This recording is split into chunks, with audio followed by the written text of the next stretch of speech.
آپ اپنا مستقبل نہیں بدل سکتے، لیکن اپنی سوچ بدل سکتے ہیں، اور یقیناً آپ کی سوچ آپ کا مستقبل بدل سکتی ہے۔ امیر سے امیر اور حسین سے حسین مرد بھی اپنی بد کلامی، بد اخلاقی، فحش کلامی اور بے وفائی کے سبب ذلیل ہو جاتا ہے۔ ڈپریشن کی ایک بنیادی وجہ اپنی محرومیوں کے بارے میں زیادہ سوچنا ہے۔ میسر نعمتوں کو شمار کرے تو ذہن متوازن اور دل سکون میں رہے گا۔ انسان انسانیت کے درجے سے تب گرتا ہے جب وہ کسی کے خلوص کو اس کی کمزوری سمجھ لیتا ہے۔ پرندے اپنے پنجوں کی وجہ سے جال میں پھنس جاتے ہیں، اور انسان اپنی زبان کی وجہ سے۔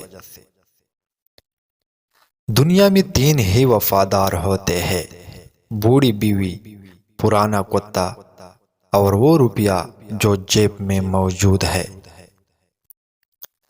اگر خوش رہنا ہے تو دو چیزیں بھول جاؤ: وہ برا سلوک جو کسی نے تمہارے ساتھ کیا، اور وہ اچھا عمل جو تم نے کسی کے ساتھ کیا۔ اپنی عمر اور مال پر کبھی اعتبار نہ کرنا، کیونکہ جو چیز گنتی میں آ جائے وہ لازمی ختم ہونے والی ہے۔ شادی کرتے وقت صرف لڑکے یا لڑکی کو نہ دیکھے، بلکہ اس کے ماں باپ کو بھی دیکھے، کیونکہ تربیت کا بہت اثر ہوتا ہے۔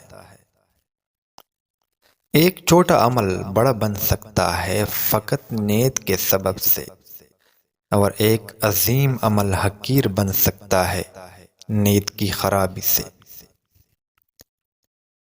کوئی مخلصی کے ساتھ آپ کے سامنے جھکا ہوا ہو تو اسے جھکا ہوا سمجھے، گرا ہوا نہیں۔ ایک دن اس بات کو مان لیا جائے گا کہ انگریزی ایک زبان ہے، ذہانت اور قابلیت ماپنے کا آلہ نہیں۔ معذرت کرنے والا ہر مرتبہ خطا کار نہ بھی ہو، با اخلاق ضرور ہوتا ہے۔ خوبصورت عمل انسان کی شخصیت بدل دیتا ہے، اور خوبصورت اخلاق انسان کی زندگی۔ اپنے سے کمزوروں کے ساتھ کیا جانے والا سلوک انسان کا اصل اخلاق ہوتا ہے۔ بدبخت ہے وہ شخص جو خود تو مر جائے لیکن اس کا گناہ نہ مرے۔ جب عقل پر پردہ پڑتا ہے تو سب سے پہلے سمجھانے والا برا لگتا ہے۔ جس کا کوئی خواب نہیں، اس کا کوئی مستقبل نہیں۔ کبھی ہار مت مانو، کیا پتہ کامیابی آپ کی ایک اور کوشش کا انتظار کر رہی ہو۔ اگر تم اپنے تکبر کو توڑنا چاہتے ہو تو کسی غریب کو سلام کیا کرو۔ عادتیں شروع میں کچے دھاگے کی طرح ہوتے ہیں، مگر بعد میں یہ لوہے کی تاروں کی مانند ہوتی ہے جن میں انسان جکڑ کر رہ جاتا ہے۔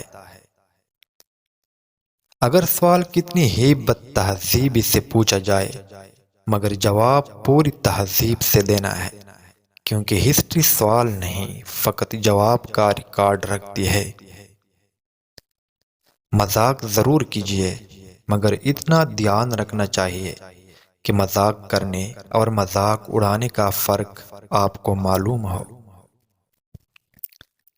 سچ تو یہ ہے جنہیں آپ بیوقوف سمجھ رہے ہوتے ہیں، دراصل وہ آپ کی حرکتیں نظر انداز کر رہے ہوتے ہیں۔ سچے رشتے کچھ نہیں مانگتے سوائے وقت اور عزت کے۔ سچے شخص میں تین خصلتیں ہوتی ہیں: مٹاس، رحمدلی اور عظمت۔